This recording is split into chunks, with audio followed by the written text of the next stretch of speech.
Hello viewers and welcome to D-Escapades, a show where we talk exclusively about some wacky, crazy DS games that, to be honest, I didn't even know existed. On today's episode, we will be exploring the Japanese DS library. Well, not really the whole library, just one game with a really bizarre cover. It's up next on this episode of D-Escapades.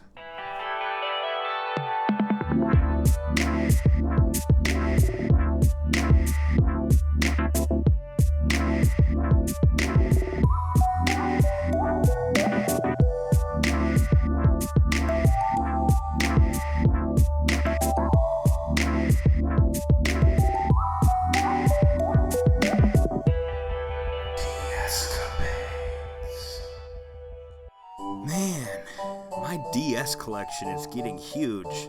I'm at over 750 complete games. I have games from all over the world. I have North American exclusives, Australian exclusives, games from Mexico and Canada, games from the UK, and thanks to my friend Nina from Norway, these really cool Norwegian exclusives. I feel like there's one big region that I haven't gotten into, and that would be Japan. You know, I've never been to Japan, and I can't speak or read the Japanese language, but you know what? Ignorance hasn't stopped me before. I'm gonna head over to PlayAsia.com and order some Japanese DS games. I won't be able to read the text in the games, so I might as well just order 10 random Japanese DS games and see what all the fuss is about.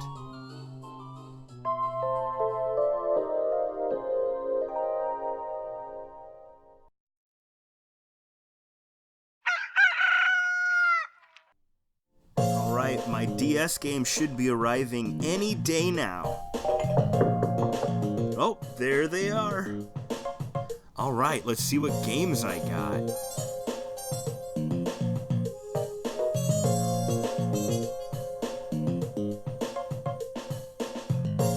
Donkey Kong Jungle Climber. This is a fun one. A puzzle platformer in the style of Donkey Kong Country. Look how much fun Diddy Kong is having. Banana fresh taste. Here's Starfy 4, the fourth game in the Starfy series, and the first one released on Nintendo DS. It's an aquatic platforming game starring everyone's third favorite starfish, Starfy. This one was only released in Japan in 2006, but 3 years later, a sequel called Legendary Starfy was released to North American audiences.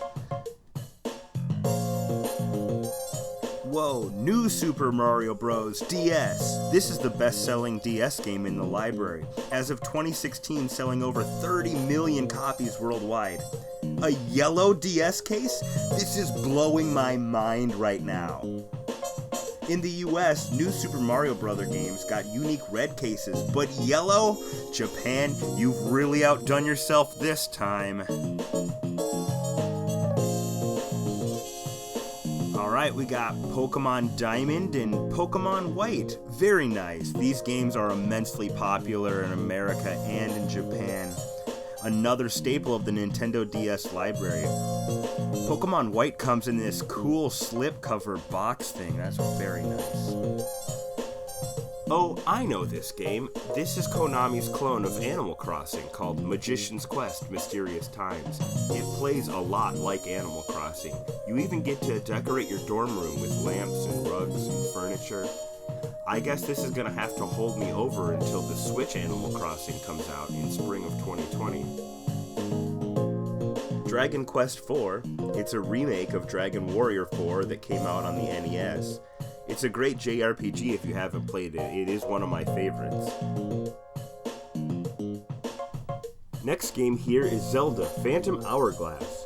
This is a sequel to the 2002 GameCube game Wind Waker and the 14th overall installment in the Legend of Zelda series. I gotta say, this cover art is gorgeous. I really prefer this cover art to the North American release.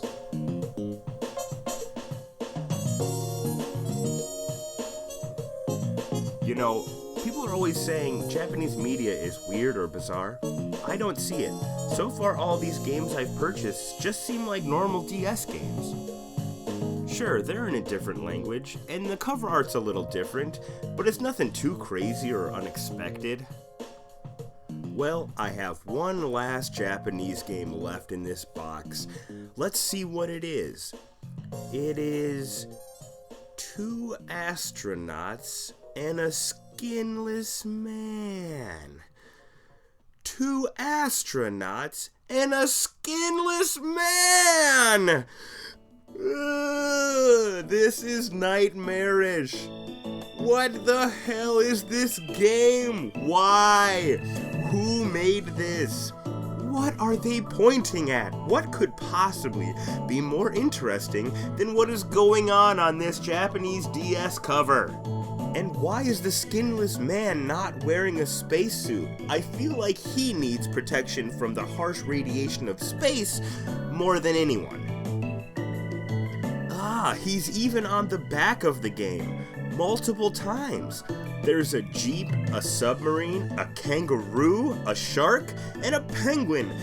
What in Xenu's holy name is going on with this game? I take back everything I said about Japanese culture. This is very weird and I love it. And I have to figure out what is going on with this game. What is this? Alright, I did some research, and by research I mean I just googled skinless man Nintendo DS game. It turns out this game is not an Attack on Titan DS game, but it is based on a Japanese educational TV show which ran on TBS from 2009 to 2011 called Tobidase Kagaku-kun. And that skinless man isn't just any regular skinless man. He's the mascot of the show, named Mr. Science. Oh, okay, I get it. In America, we have Bill Nye the Science Guy, Neil deGrasse Tyson, and Carl Sagan's Cosmos. Cosmosta, his skin got ripped off! I sat down and watched a bit of Tobidase Kagaku-kun. It's one of those Japanese shows with way too much text graphics on the screen at once. It's quite disorienting. But yeah, it's an educational science show that teaches about physics, space, and animals, and they do some fun experiments with lots of zany antics. Mr. Science is joined by the hosts of the show, Tanaka and Shoko-chan, who seem cool.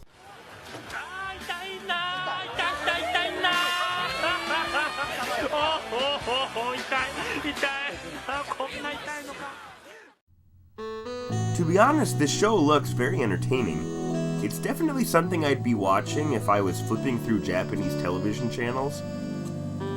Although it is pretty unsettling having skinless Mr. Science just hanging out on set. He doesn't talk. He doesn't really do much of anything. He basically is just loitering and hovering around, making everybody feel really uncomfortable. And nobody even acknowledges that he's there. They don't talk to him. It's kind of sad. Maybe he just needs a friend or something. But nothing about this show screams, make a DS game out of it. You'll notice there's an awful lot of kanji on this cover. And that's because this title is predictably absurdly long. It's roughly translated to, Fly, Mr. Science, Great Expedition of Earth. Challenge the mysterious and strange creatures. Well, the title's confusing, the show's confusing, and the cover art's confusing. So let's just play this game and see if it's any good.